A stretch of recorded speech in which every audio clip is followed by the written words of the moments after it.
The prevalence of obesity has been rapidly rising over the few decades globally and in India. Obesity also predisposes individuals to type 2 diabetes, hypertension and cardiovascular disease apart from osteoarthritis, sleep apnea and even some forms of cancer. Obese individuals are also prone to psychological issues such as low self-esteem and depression. Medical intervention to manage obesity is very few, and most of them only work with a robust lifestyle intervention program. This leads to frustration among individuals with obesity, leading them to resort to extreme dietary interventions to obtain quick weight loss. One such extreme dietary intervention which has gained popularity in recent years is the ketogenic diet. What are ketogenic diets? Ketogenic diets are characterized by a marked reduction in carbohydrates, usually to less than 50 grams per day, and a relative increase in the proportions of protein and fat, usually extremely high percentages of fat because it is difficult to increase proteins beyond a point 2. Types of ketogenic diets. Standard ketogenic diet (SKD). This is a very low carbohydrate with moderate protein and high fat diet. It typically contains 70% fat, 20% protein and only 10% carbohydrates. Cyclical ketogenic diet (CKD). This diet involves periods of higher carbohydrates in between the ketogenic diet cycles, for example, 5 ketogenic days followed by 2 high carbohydrate days as a cycle. Targeted ketogenic diet (TKD). This diet permits adding additional carbohydrates around the periods of the intensive physical workout.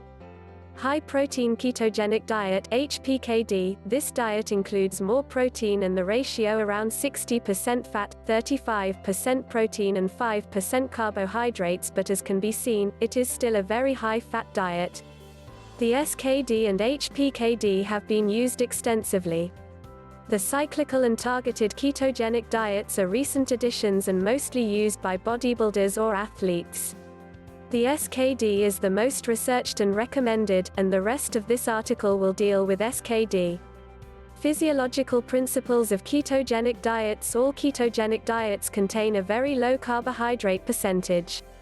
After a few days with such drastically reduced carbohydrate consumption, below 50 grams per day, glucose reserves become insufficient, both for normal fat oxidation through the supply of oxaloacetate in the Krebs cycle and for the supply of glucose to the central nervous system (CNS).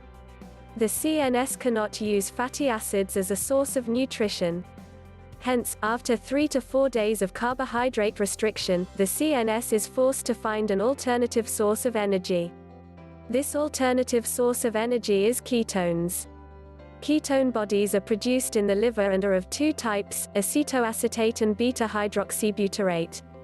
As ketone bodies are produced by breakdown of fats, ketosis is the most reliable indicator of fat loss. Ketosis is a completely physiological mechanism. It was Hans Krebs who first differentiated physiological ketosis from pathological ketoacidosis seen in type 1 diabetes 3.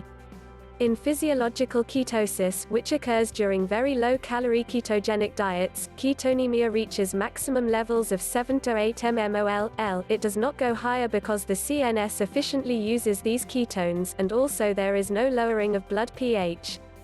In diabetic ketoacidosis, it can exceed 20 mmol/L with a concomitant lowering of the pH. For benefits and adverse effects of ketogenic diets. The ketogenic diet was originally developed in 1924 to treat epilepsy 5, but other, more recently discovered benefits include weight loss and reversal, control of type 2 diabetes 6. Use of ketogenic diets in weight management has gained tremendous popularity, but it has also generated several controversies. Some researchers suggest that there are no metabolic advantages with low-carbohydrate diets and that weight loss results simply from reduced caloric intake, probably due to the increased satiety effect of protein 7. However, the majority of ad libitum studies demonstrate that individuals who follow a low-carbohydrate diet lose more weight during the first 3 to 6 months compared with those who follow more balanced diets. Besides a positive effect on weight loss, studies have shown that low-carbohydrate ketogenic diets also reduce serum triglycerides dramatically. Elevated serum triglycerides are common among Asian Indians, and this is one of the features of the so-called Asian Indian phenotype 9. Reduction in total cholesterol and increase in high-density lipoprotein cholesterol have also been reported. A key enzyme in cholesterol biosynthesis is 3-hydroxy-3-methylglutaryl-CoA reductase, which is activated by insulin. This means that an increase in blood glucose and consequently of insulin levels will lead to increased endogenous cholesterol synthesis. A reduction in dietary carbohydrate will thus have the opposite effect, and this, coupled with the additional inhibition by dietary cholesterol and fats on endogenous synthesis, is likely to be the mechanism by which physiological ketosis can improve lipid profiles for. Thus, low-carbohydrate ketogenic diets have been shown to have immense benefits in blood sugar control. There are some reported beneficial effects on cancer and neurological disorders such as Alzheimer's disease and epilepsy 10, although these are not discussed further here as it is beyond the purview of this article. However, there are also several adverse effects of ketogenic diets. These include muscle cramps, bad breath, changes in bowel habits, keto flu and loss of energy. 11. Hence, monitoring individuals on keto diet closely once or twice a month for blood glucose, ketones, cardiac and other parameters is essential. Should ketogenic diets be recommended? Indian diets are very high in carbohydrates. The starch study has shown that Indians with or without diabetes consume at least 65% calories from carbohydrates. 12.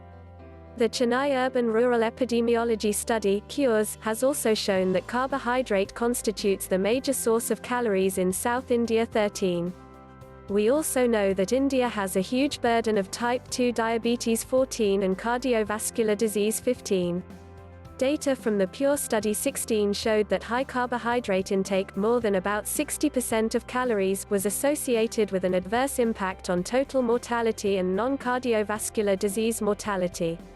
By contrast, higher fat intake was associated with lower risk of total mortality, non-cardiovascular disease mortality and stroke. 16. In contrast, in a recent study on dietary carbohydrate and mortality, Seidelman et al. 17 showed that there existed a U-shaped relationship between carbohydrate intake and mortality. Both extremely high 60% and above and low carbohydrate diets less than 30% carbs were shown to have higher mortality rates. The risk of dying was lowest when the carbohydrate intake was between 50 and 55%. Moreover, mortality rates were lower when the dietary carbohydrates were replaced by plant-based proteins and fats, but higher in those who were on animal-based proteins and fats. 17. One of the challenges of low-carbohydrate diets is that these have a lower intake of vegetables, fruits and grains and increased intakes of fat, which can be detrimental. Long-term low-carbohydrate diets with increased fat consumption have been hypothesized to stimulate inflammatory pathways, oxidative stress and promote biological aging. 18. The biggest problem with extreme diets like keto diets is their sustainability. In our experience, people are initially thrilled with the weight loss and the excellent diabetes control they get after using keto diets. Slowly, however, they get bored with the diet. Furthermore, many feel weak and frustrated and start increasing the carbohydrate intake, and soon they are back to their original weight and diabetes control. Recent studies also suggest that ketogenic diets may, in fact, induce hepatic insulin resistance. 19. There are also reports of micronutrient deficiency. 20 and cardiovascular safety. 21. Hence, many more studies need to be done before these diets are widely recommended. So what is our final message? The dictum, moderation is the key, should be used while following any long-term diet plan. While low-carbohydrate ketogenic diet does, admittedly, show dramatic improvements in the short term, these can increase morbidity and mortality in the long run and are rarely sustainable. Instead of letting the pendulum of nutrients swing on either side, one must be vigilant of the balance and interplay of nutrients, and there should be a representation of all food groups on the plate. 18.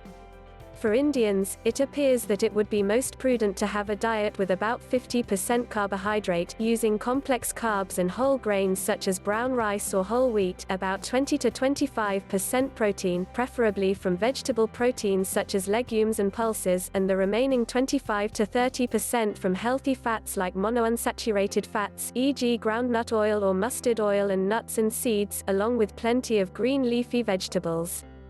Such a diet may not immediately give dramatic results as far as weight reduction is concerned. However, it will be sustainable in the long term and will be less risky and certainly more healthy, and also help prevent non-communicable diseases such as diabetes, cardiovascular disease, and certain cancers.